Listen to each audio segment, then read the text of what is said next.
Coach, if you give us a comment on today's game. Played the #1 team in the country today, and I felt like we shot ourselves in the foot a couple times. One, we didn't start out the game the way we would have hoped to start out. I'm okay with being a little wide-eyed with a young team, but I'm not okay with some of the guys that were wide-eyed, and we need to make sure that they understand that. I don't know how many comments I have left after all these one-goal losses. You know, it's not good enough. Effort doesn't win games alone.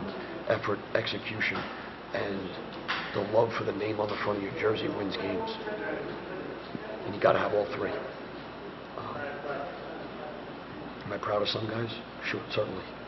But you can't expect to win against the #1 team in the country with some mistakes that we made tonight. And hopefully we learn from it.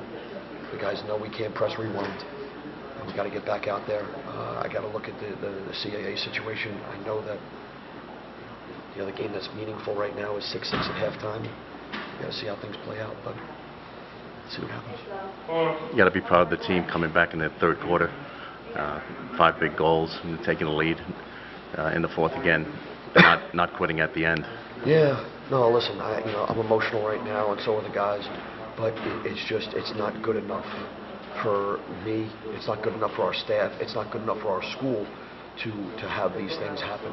I understand that we're young. I understand that we're inexperienced.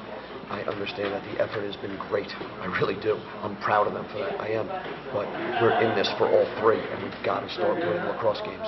And again, I don't know what the rest of the season has in store for us, but it's not about the score right now. It's just about putting it all together. The score will take care of itself. But we'll get there. So that's the question. Coach, things certainly got chippy in the fourth quarter, and you guys were poised to go up a man for 2 minutes, and then something happened on the sidelines. Just what did you see? I didn't really notice what happened. I was in a meeting with the man up, and we went from being up 2 minutes non-releasable to losing the ball and being all even 5-on-5 for 1 minute. You know, and there was a lot of time left. If we go out and chase and they get a layup, so we just said, we gotta just make sure that we kind of suck it up.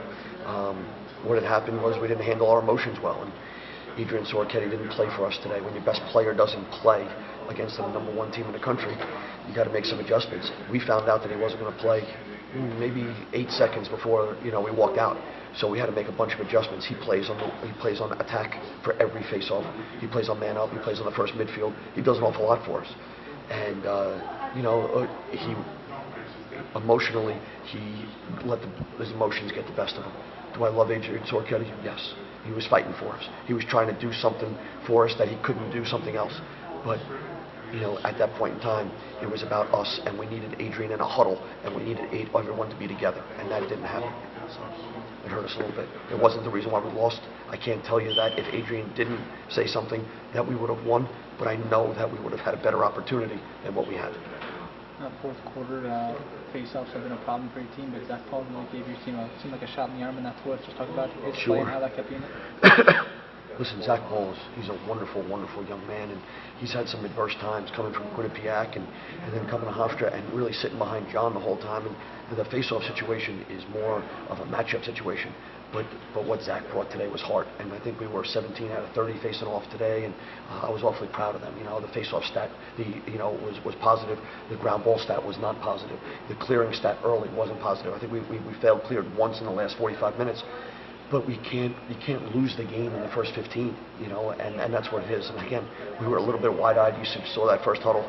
We had guys that just, they were, and we need to make sure that we got to settle things down. So we're going to keep fighting. The Hofstra team keeps fighting. That's what we do.